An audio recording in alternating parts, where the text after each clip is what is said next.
What is going on, guys? I am so excited for today's episode. We have kind of a genesis of sort. We're doing our very first book review with Matt Lesser and his book, Unsatisfied. I'm so excited. This book is amazing. I'm excited for you guys to hear from Matt. Let's get started on Real Men Talk.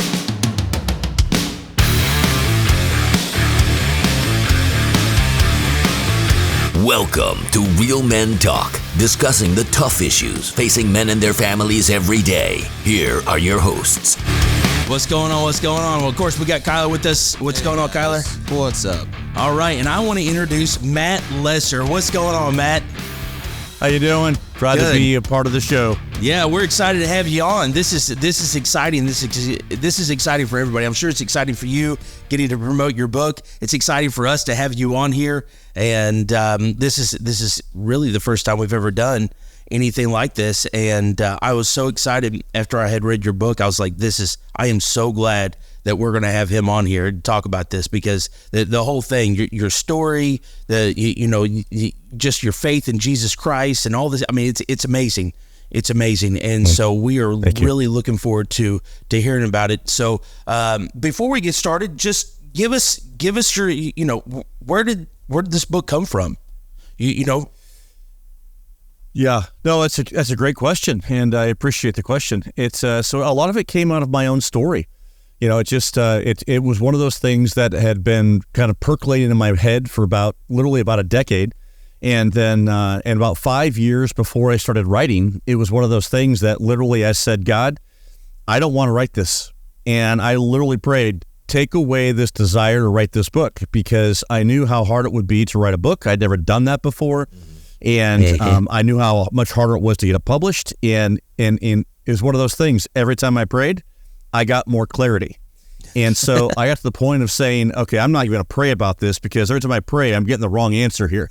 And it just came to the final catalyst for starting to write was I had a lunch with a good friend of mine. And by that point, I had developed most of the model that's in the book. I call it the flourishing life model. Mm-hmm. But I did not have the top piece, the word flourishing. I did not have that. And I had lunch with this good friend, and he used the word flourishing. And literally the rest of the lunch, I have no clue what else we talked about, because I was so captured by that word that I literally said, tell me about that word. What do you mean by that? And so he told me, but then I went out and did a whole research study on just that one word. How has it been used? Why is it used? And that was the final one. I then started writing the book, and it's really a twofold book. It's a call to action to live an intentional life. Yes. And that came from working with leaders literally all over the world, U.S., Europe, and Africa primarily, and hearing their story over and over and over again. It was the same story of, I've spent most of my life building this thing. Usually this thing was a business or something that was related to their own personal empire, if you will. And now here I am. Oftentimes they were in their 60s, maybe late 50s, 60s, and they would say, I sacrificed everything. Usually sacrificed everything meant they sacrificed their marriages and their kids. I sacrificed that to build this, thinking that this thing, this business, would give me everything that I was hoping for. Freedom, flexibility, money, power, title, position, whatever it was they thought would bring them lasting happiness and satisfaction. And oftentimes they were a complete disaster. They were a wreck. They were in tears. And they finished their story by telling me, if I could just do it over again, I would do it so much differently. Right. Well, that was at a time when my own story was starting to collide with theirs. And so it's like, okay, somebody has to write this book. Somebody has to tell the story. And I wanted to share my own story about my life and going through my depression, working in a family business that I didn't necessarily plan on doing, and on and on. And out popped this book. I say that it didn't really pop out. I mean, over a multi-year process, this book was written. So yeah, absolutely. I tell you what, as I was going through this, there was a key word that I continued to. Every time I seen it, I underlined it. And as a matter of fact, we ended up doing a podcast on this. Our last podcast was actually on this word, but it was intentionality. Yeah. Every time, it seemed like it popped up on almost every page, intentionality. And I was like, this is so spot on. because as men, as you know, sometimes we just expect things to change, right? Yeah. And you point out in your book how if you want change, if you want to go to the next step, if you want to go to whatever step you're in, if you're looking to go to the next step in the model, it's got to be intentional. Tell us a little bit about that gear in this book. Absolutely. That is the word. That was the key. And it does my heart really good. I'm humbled and I'm honored that you said that, because that was the key message that I want to get across in this book, is about living life intentionally. Yes. The overwhelming message that I got from these leaders, most of them men, some of them women, was that, they almost felt helpless. They felt like they lived their life by accident. And when they said, I wish I could have done it over, if I could do it over again. And so I want to get this message out to people right now to say, if you're not satisfied with your life, if you're not where you think you are, or if you've sacrificed everything and it's costing you your marriage, or it's costing your relationship with your kids or grandkids, you don't have to continue on that path. Right. I use the analogy in the book about that I believe that God gives us the pen to write our story. Now, He's with us the entire time, but He gives us the pen to write the story. And if we don't like the story that we're writing, then He also gives us the free will to say, I'm going to put a period right here, turn the page, and start a brand new ending to the book. Now, what's already been written has been written. I can't change that. Right. But I have the power to make an intentional decision right now, today, at this moment, to turn the page and start writing the story so it ends the way that I want it to end. That's beautiful. That's awesome.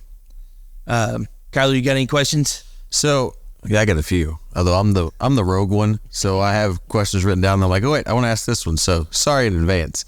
Do it. But during the process, I mean, this was a long process. This book came out. Were you writing it over COVID? I started writing during COVID. Yes. Okay.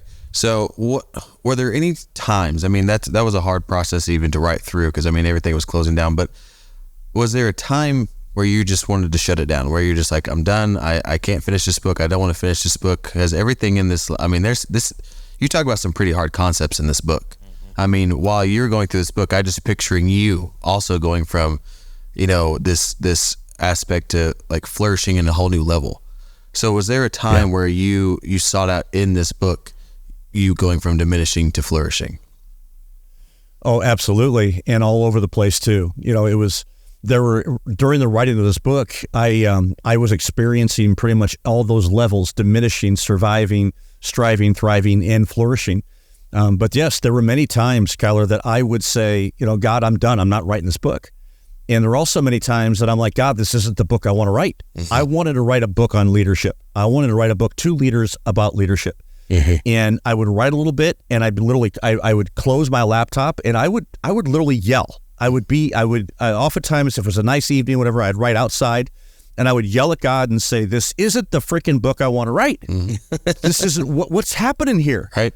And literally He would say, keep writing, just keep writing, be faithful, keep writing. I mean, it was nothing more than that. Just keep writing, keep writing.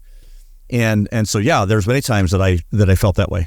I like how you put it that way, because there are times even in our own walks that we kind of tell God, this is not the story I want to tell. I want to tell this story. And I mean, just imagine how, if you would have wrote that book on leadership, I'm sure He could have blessed that, and He would have blessed that. But the work that He's doing now, just because you practice simple obedience, that you just stopped and you said, okay, God, I don't want to do this. This is not something I want to do, because God's plans isn't something we want to do. We know it's for the best, but it's not always what we want to do. So, I mean, that's just awesome, and how you stop. Because I wanted to point that out, because writing a book is not easy. I mean, it takes time. It takes intentionality, like you said. I mean, and in this book, there was a process behind it. Describe that process. I mean, you have 3 different parts to this book. How did you come up with each of those parts? Oh, wow. I wish I could say that when I started out writing that I had this master plan and this wonderful outline to how to write this book. Right. I didn't have any of that. So I literally started writing a book by just telling my story. And then that led to, okay, and I had this idea about this flourishing life model. And I honestly had no idea how I was going to integrate the story I wanted to tell with that model. But then the third part of the book on integration, that literally was, I wanted that part to be practical and implementable, because I did not want to have another book that was strictly just philosophy and concept. Mm-hmm. I wanted people to be able to say, okay, listen, you've just told the story, you've told the model, you've said, live an intentional life. Okay, how do I do that? Right. And so that's where the third part was. And honestly, it was an afterthought in some regard, because by the time I got to the third part, I was burned out. I was out of ideas. Mm-hmm. God knew what he was doing. And he gave me an editor, because I didn't have an editor when I was writing the book. It wasn't until I had the manuscript finished, and he gave me an editor, and she happened to be a believer.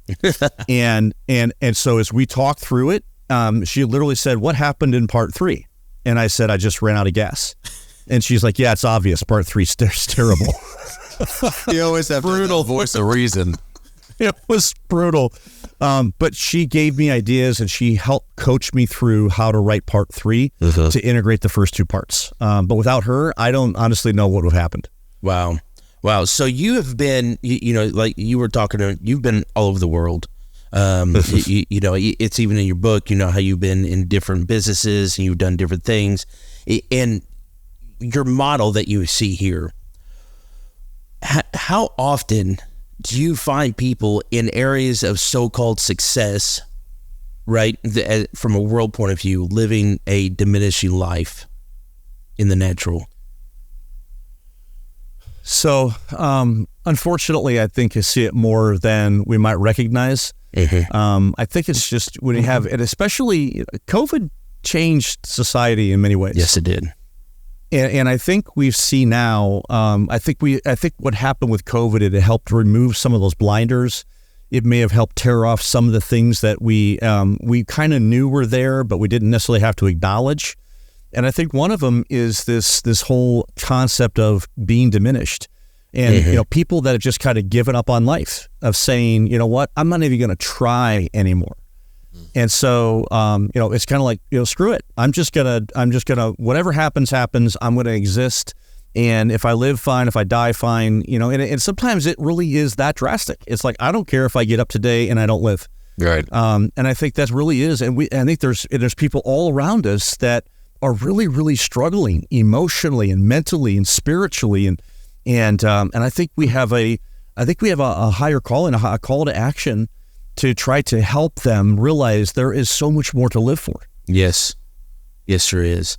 People put so much stock in what the world calls success. Having money and power. They look at people like Andrew Tate and that's success. And it's so much more than that.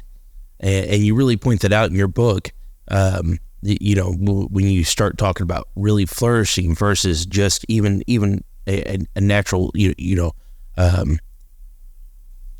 natural success in a world's eyes, the difference between flourishing and even striving. Yeah. In chapter 2, you start out with, and I like how you start out with, you have to burn the ships. Yes. And it took me a little bit, because there's a song about burning the ships. I was like, what does that even mean? And then it was funny, because right after I had heard that song, I then started reading this book. And I was like, oh, that's what that means. But why is that so crucial at the beginning? Why is that? Because, to me, these are the steps I need to follow, because you lay down the line, I'm going to follow each step by step by step. But why is that so important for a beginning step? I think it's important for a beginning step because you're removing other options. As long as you have a plan B that you think is a legitimate plan B, then you may or may not give plan A all the attention, the energy, and the focus that it should have. Because you're like, well, I'm going to try to do this thing here, and you know what? If it doesn't work out, that's okay, because I can just go to plan B. And for some people, Kyler, I'm not saying that has to be the case for everybody, but for people who are driven and wired, at least like me, I had to come to the place of saying, you know what? I am removing all other options. This is it. I am pursuing this all in, and I'm going to say, okay, God, you want me to step out in faith? You want me to live by faith? I'm going to do that. It's going to be as hard as heck, but I'm going to remove all other options. And I think otherwise, at least for me, I would not have been living in faith, because I would have always had this other fallback. Well, that's okay. I Yes. can just go do this other thing, right? Yeah. And so it's literally saying, okay, God, you want me to live by faith, trust in you, believe in you, help. And it literally, I can't tell you how many days I pray to this day, God, help my unbelief. I believe, but help my unbelief. Right. Yeah, and that's even Because biblical. I still struggle. Yeah, that's Yeah. even biblical. You look at what was his name? Jesus was going to heal his daughter. And he's like, Jairus. Jairus. He's like, if you believe, he's like, I believe, help my unbelief. That's so beautifully put in, because so many times it's like we have doubt, and it's like Satan uses that doubt. No, you had doubt, you're done. You no longer can do that. And it's like, I know my God is good. I know that he's big. I know that he's capable, but I also have a flesh. I had, very different than your story, but the Lord called me to start my own business, right? I was working at a factory. We were doing good and different things like that. And the Lord's like, hey, I want you to step out.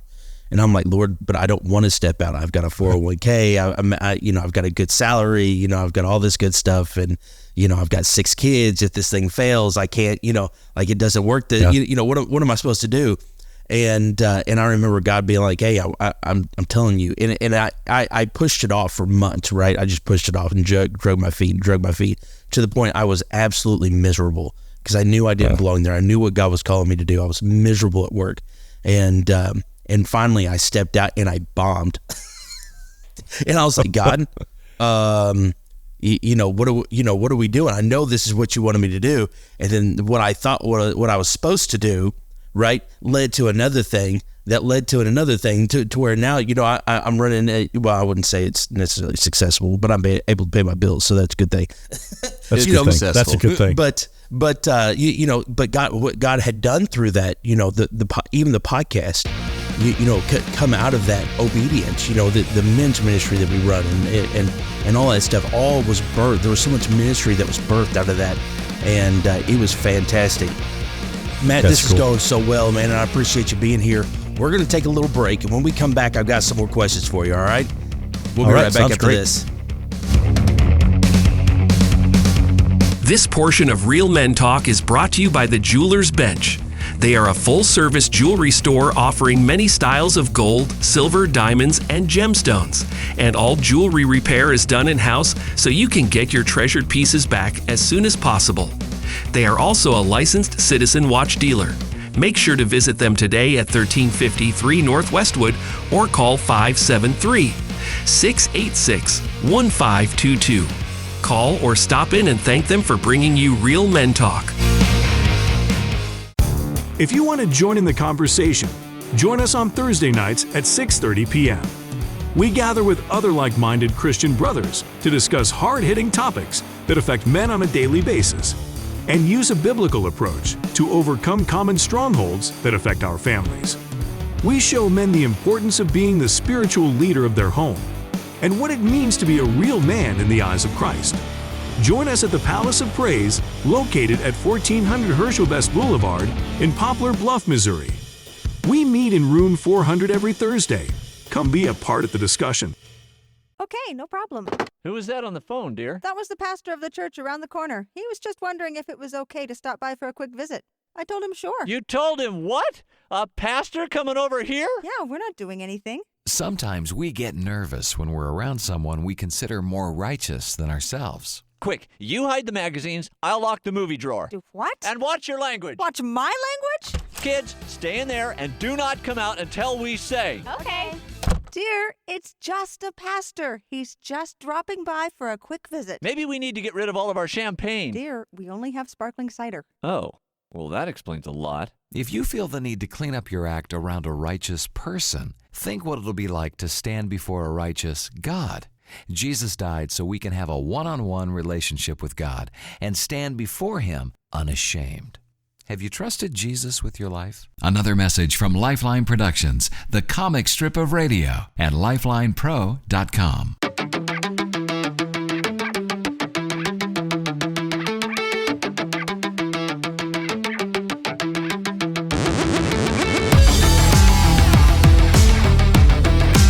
This portion of the Real Men Talk is brought to you by R.L. Persons Construction. For over 29 years, they have been a regional leader completing projects that include private, municipal, state, and federal agencies of all types. From mass grading, utilities, concrete of all types, to buildings both conventional and pre-engineered steel. You can expect excellence in all aspects of their finished work.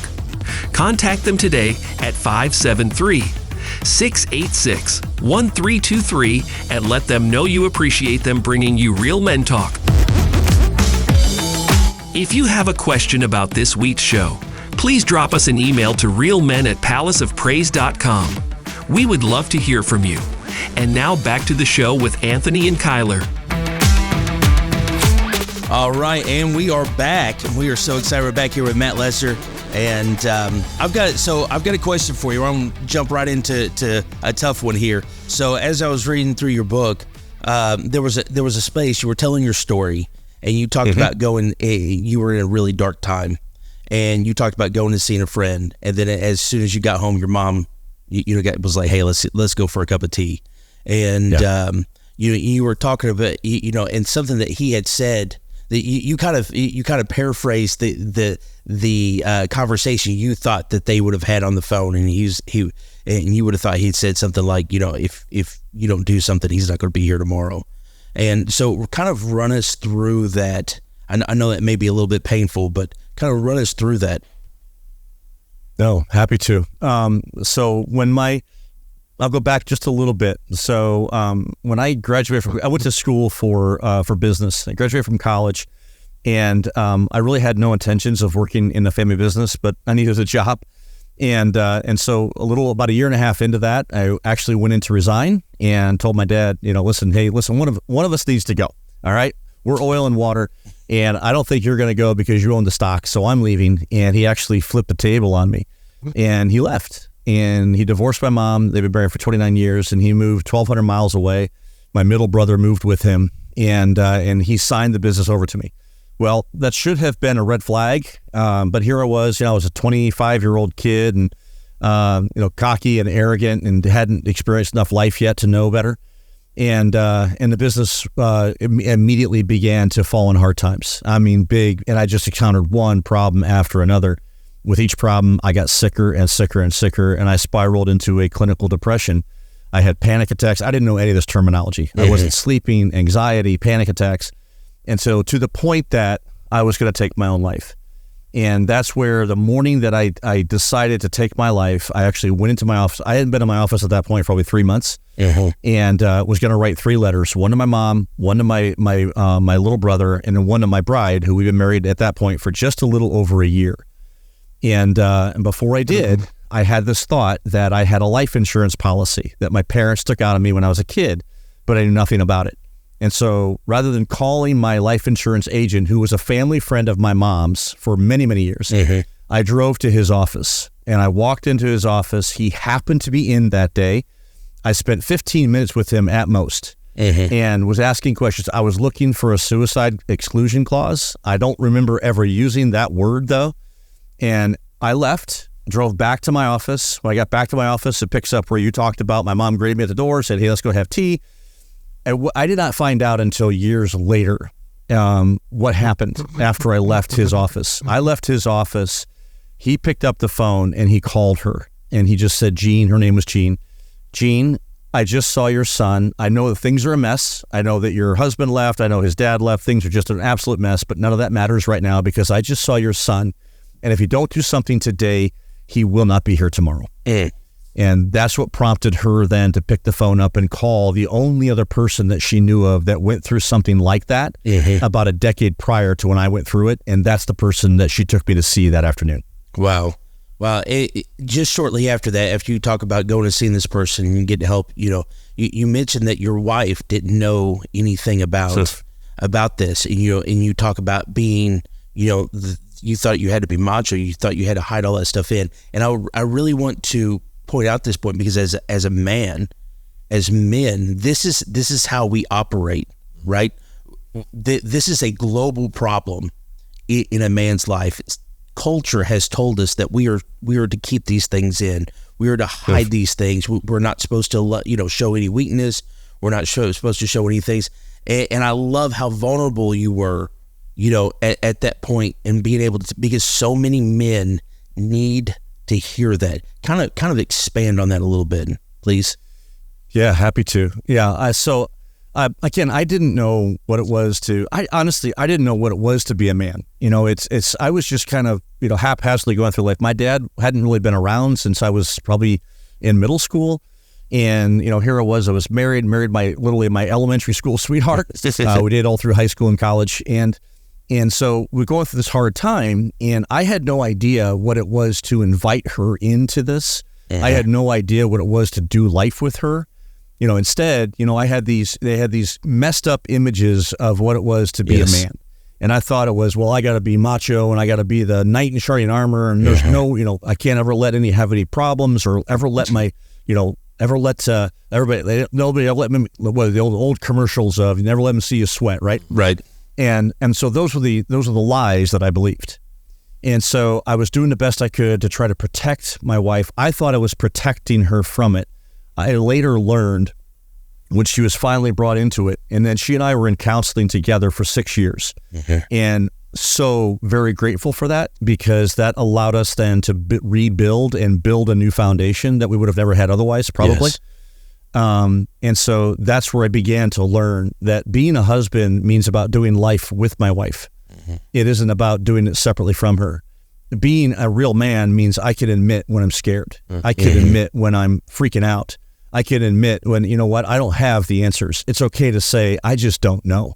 Right. And before that time, I would have said, I'm not allowed to say any of that stuff. It's okay to let my wife see me cry. And up till that point, she did not. So my wife knew there were problems, but she had the way she would describe it is that she described it as that if she felt like that I was living inside this glass house where she could see inside and she could see that people were talking and she could see there were problems, but she couldn't hear any of the conversation. So she really had no clue as to the scope and the context of what was going on. Yeah.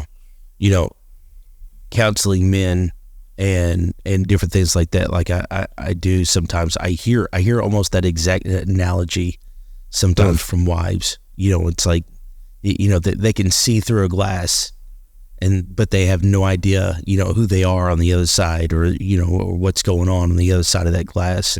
And we so many times as men, we struggle with that, and it is a culture problem, is what it is. They have created a culture issue, and so, man, I appreciate you being vulnerable on that, and I think that it's much needed. Men that dig into this book, they will need to hear that. It's a great job, Kyler. Yeah, thank you. So I'm going to go back a little bit and point out a couple of things. When I was reading the book, first off, that one, I teach for a living. That's what I do. And I actually, a couple of weeks ago, dealt with a kid who wanted to take his own life. So that one kind of hit a little bit closer to home. And so, but it's important that you told the whole story. You didn't stop at that. You told how God orchestrated somebody to come in and talk to you, somebody who was going to kind of be your guardian angel, I guess, per se. I mean, going in and talking about a life insurance policy, I mean, it sent some red flags up for a little bit, but that they felt comfortable enough to say, I need to do something about this. And that's just, it's the God that we serve. He's so loving and so caring that he's going to try to give us the best in life. And you say this in the last part of your book, is the importance of telling your story and making sure that people know, because that's how God uses us. Is how that's how his love is shown, is through us, and how we are received. And so I just want to say thank you for putting that in the book, for being vulnerable enough, because as men, we don't want to do that. And that second part where we're working with your wife, it brings out what we've talked about before in the podcast, is you then got to work in unity. You got to work together. Me and my wife had many conversations about covering, of how you cover each other. And then when we were allowed to open up as men, when we allow our wives in to talk to us, to work through our emotions, that helps provide an extra layer of covering. That in the spiritual realm, you become warriors together. So in that moment, when you allowed, I guess, help to come in, how did that change your spiritual life too? Oh my word. I guess, how didn't it? I told you I go rogue sometimes. Yeah, no, I mean, I can try to answer that question, Kyler, but the reality is that everything changed. My whole view of God began to change. I had my narrative of God up until that point was a God that I knew was there, that I knew could choose to intervene and could protect me. I went through a very rare blood disease in my early teenage years, and God got me through that. And that was where I met God from a personal. That's where I first owned my faith and say, okay, you know what? Accepting my faith because my parents have the same faith doesn't cut it. Right. I have to own my faith for me. And so that's where that happened. But my narrative of God was so skewed and so messed up. I viewed God as this judgmental, cosmic being who was just waiting to just hit me over the head every time I sinned and every time I screwed up. I didn't view God as a God of grace, a God of mercy, or a God of love. And I certainly didn't view him as a God of personal relationship. I just didn't view him that way. I viewed him as untouchable. And so as people began to come into my life, and I was in a place where, when I went to meet with that gentleman who went through a depression as well, at the end of our time together, he did not say, I'll fix it. He could have. He's a very successful businessman, very wealthy. He could have written a check to cover everything, and it would have been a rounding error for him. But he didn't do that. And I'm grateful he didn't. Yeah. Instead, what he said was, I will walk with you through this. Yeah.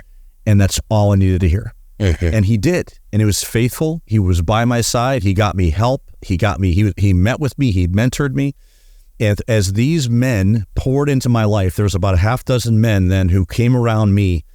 And as they began to pour into my life, I began to see Jesus in a completely different way through these men. Yes. And now my view of God today is, oh my gosh, I serve a God who loves me, who has a great sense of humor. I mean, there are many times I'll be talking with him, and I literally will hear him say, "Are you serious right now? Really?"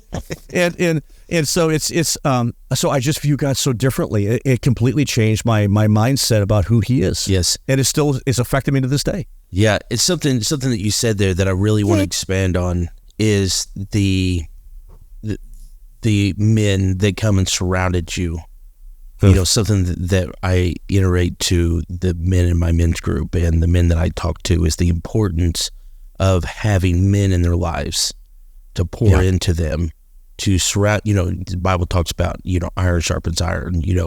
Not even Jesus walked through this life by himself, and so we all need somebody. Can you just elaborate just a little bit for the listeners about how those men helped you heal and grow?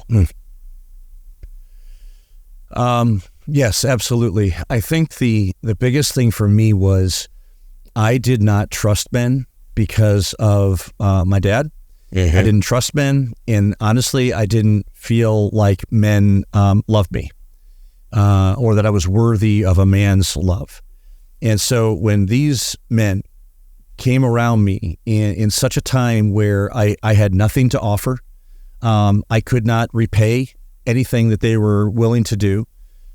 They just literally met me where I was, accepted me for who I was, flaws and all. I was a mess. I mean, I was a complete wreck, and they just loved me, and they loved me right where I was. And I talked to this. They loved me right where I was, but they loved me enough to not let me stay there.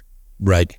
And they just began coaching me, and they began, as you say, iron sharpening iron, in meeting with them. And as I got healthier and as I got stronger, they just began to teach me. Many times I would just be like, can I just sit at your feet for an hour and just ask you questions or just talk? Can I just sit in a meeting with you and observe? Can I just do whatever? And I just wanted to learn, what does it mean to be a man of God? And what does it mean then to be a man of God in the marketplace? And how do I integrate my faith? One of these men was an attorney, loved the man dearly. He passed away several years ago, but he loved the Lord. And he's the one who first taught me the whole concept about integrating your faith in everything that you do, integrating your faith in your work. And that revolutionized my whole thought of, oh my word, I can be a missionary in the marketplace. I don't have to be in a church. That's right. Yeah. And that's awesome. Because so many times we want to be lone wolves, and I feel that Satan plays on that.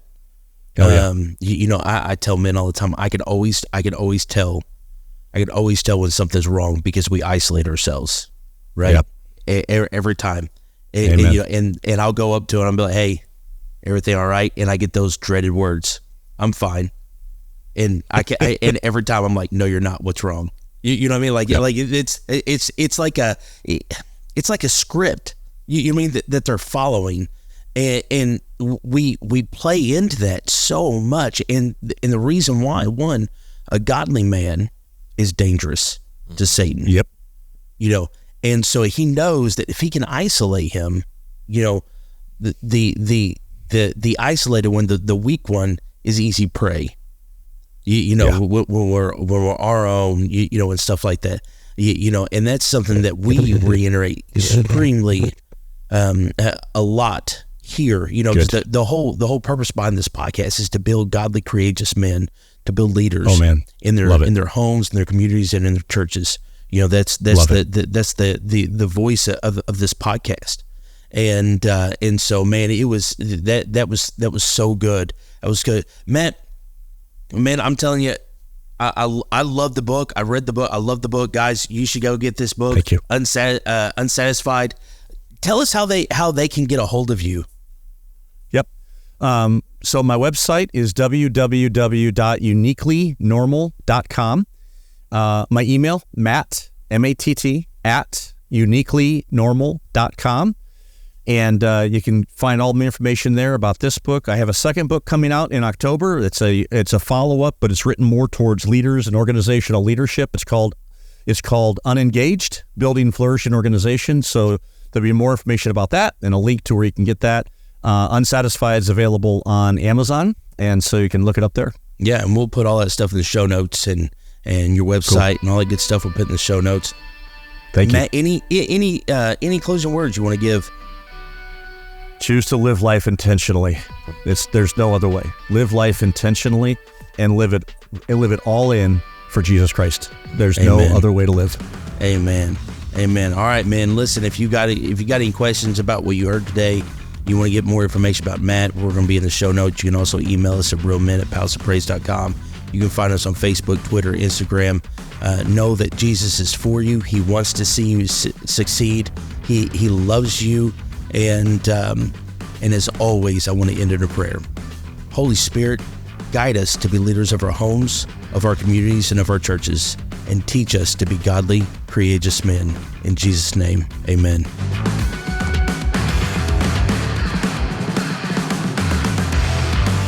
You've been listening to Real Men Talk, brought to you by Palace of Praise Church in Poplar Bluff, Missouri. If you would like to get in touch with us, shoot us an email, realmen@palaceofpraise.com, or visit our website at palaceofpraise.com.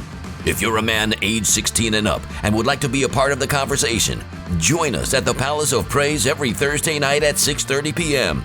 If you don't have a home church, consider joining us for worship on Sundays at 10:30 a.m. and 6 p.m.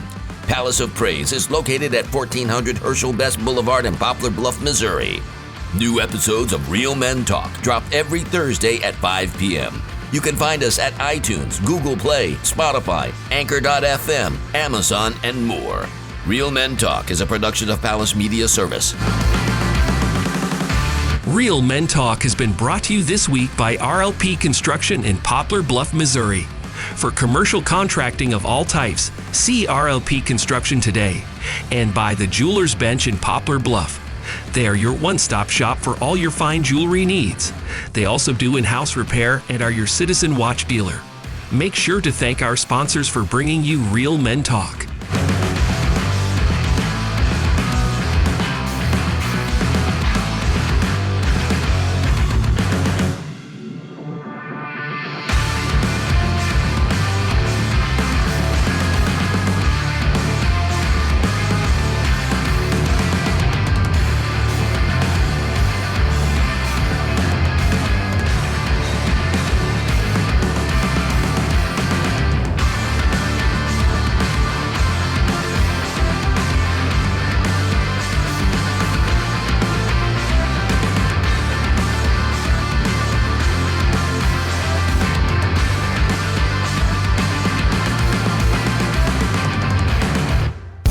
If you want to join in the conversation, join us on Thursday nights at 6:30 p.m.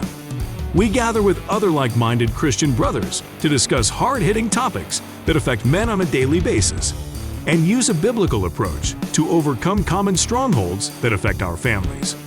We show men the importance of being the spiritual leader of their home and what it means to be a real man in the eyes of Christ. Join us at the Palace of Praise, located at 1400 Herschel Best Boulevard in Poplar Bluff, Missouri. We meet in room 400 every Thursday. Come be a part of the discussion.